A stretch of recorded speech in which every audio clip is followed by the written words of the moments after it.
시청자 여러분 안녕하십니까. 신촌 세브란스 병원에 마련된 최재형 원장의 부친 상가에 다녀왔습니다.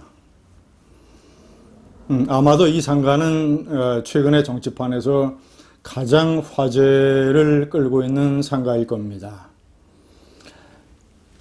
최영섭이라고 하는 6.25 전쟁의 영웅, 그의 죽음도 있지만 아들 최재형 원장의 대통령 도전 가능성, 이런 것들로 인해서 많은 화제가 분분했습니다. 물론 가장 많은 조문객은 법조인들이었고, 그리고 정치인들, 일반인들, 저는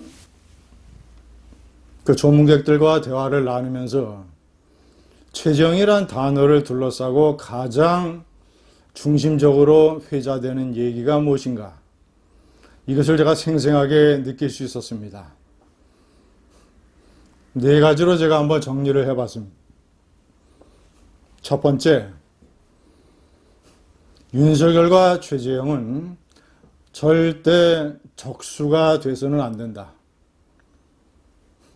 국민의힘에서 경쟁을 하든 아니면 한 사람은 바깥에 있고 이런 상황이 되든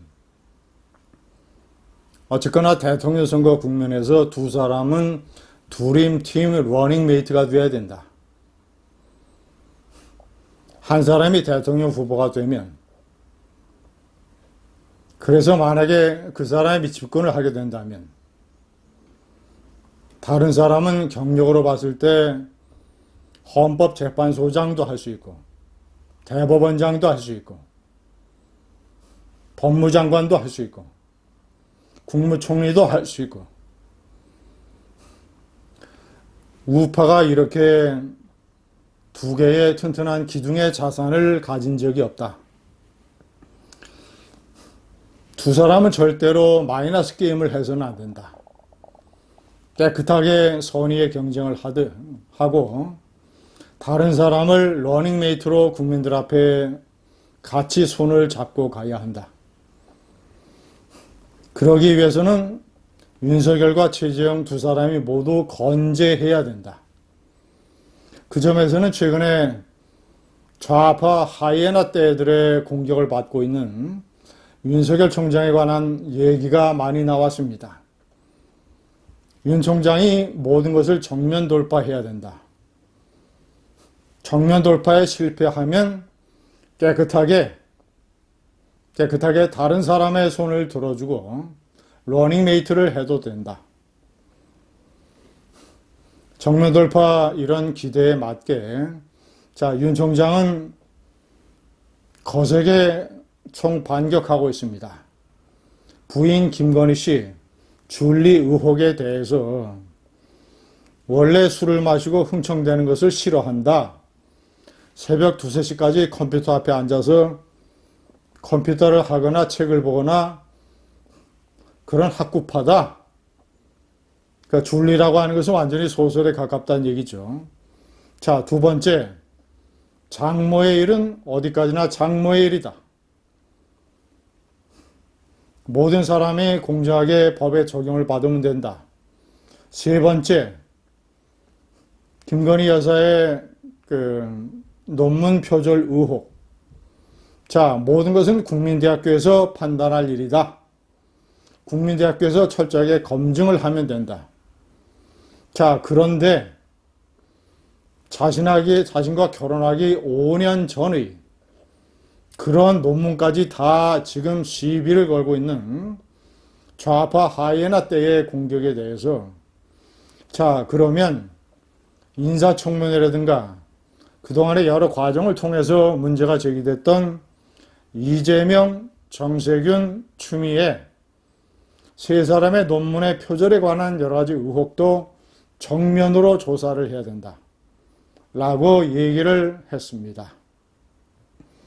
제가 상가에서 만난 많은 사람들의 기대처럼 윤석열 총장은 현재까지 자신감을 가지고 정면 돌파를 하고 있습니다.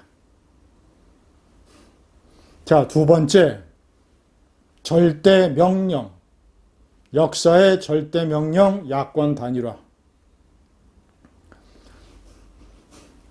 최근에 전직 국회의원들을 중심으로 해서 자유헌정 포럼이라는 모임이 결성이 됐습니다. 그 모임에 참가하고 있는 김용균 제16대 한나라당 의원을 제가 만나서 대화를 많이 나눴습니다. 자유헌정 포럼의 목적은 특정한 후보를 지지하는 것이 아니라 무조건적인 반문재인 세력과 후보의 단일화. 이 단일화라고 하는 역사의 명령에 어긋나게 행동하는 후보가 만약에 나타난다면 그 사람이 윤석열이든 최재형이든 만약에 그런 후보가 있으면 그 사람을 완전히 매장시키겠다. 이런 목적으로 탄생한 자유헌정 포럼. 어디 자유헌정 포럼의 희망뿐이겠습니까? 많은 나라를 걱정하는 우파 국민들이 이번만은 소리를 버리고 야권 후보 단일화라고 하는 대의에 몸을 바쳐야 된다. 그렇게 할 수 있는 사람만이 대통령 후보가 될 수 있다. 라는 뜻을 공유하고 있습니다. 세 번째, 제가 조문객들로부터 많이 들은 화제는 바다 사나이 최영섭 예비역 대령, 최재형 원장의 부친. 물론 해군이라든가 각종 이 해양수산 관련 단체들의 조화가 많이 왔습니다. 여러 가지 에피소드가 많지만 6.25 전쟁, 6.25 발발 다음 날 인민군의 무장수송선을 대한해협에서 격침시킨 그 백두산호의 갑판 사관이었던 최영섭. 자, 최영섭 소령이 국가재건최고회의 5.16 혁명을 성공으로 이끈 박정희 국가재건최고회의 의장의 총무수석 비서관으로 해군을 대표해서 파견이 됩니다. 해군을 대표해서.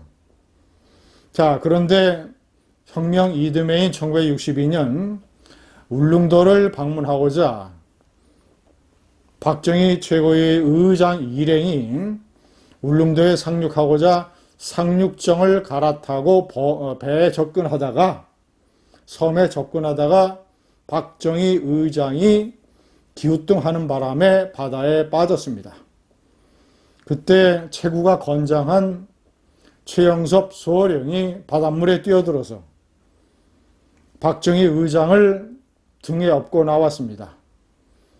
박정희 의장이 울릉도를 방문한 여러 사진을 보면 코트가 물에 젖어 있습니다. 그런 에피소드. 그러면서 나는 혁명군과 함께 한강을 건너지 않았다라고 해서 혁명군의 민정 참여를 거절하고 해군으로 돌아가서 구축함 함장까지 지낸 최영섭 대령. 4번에 명기했지만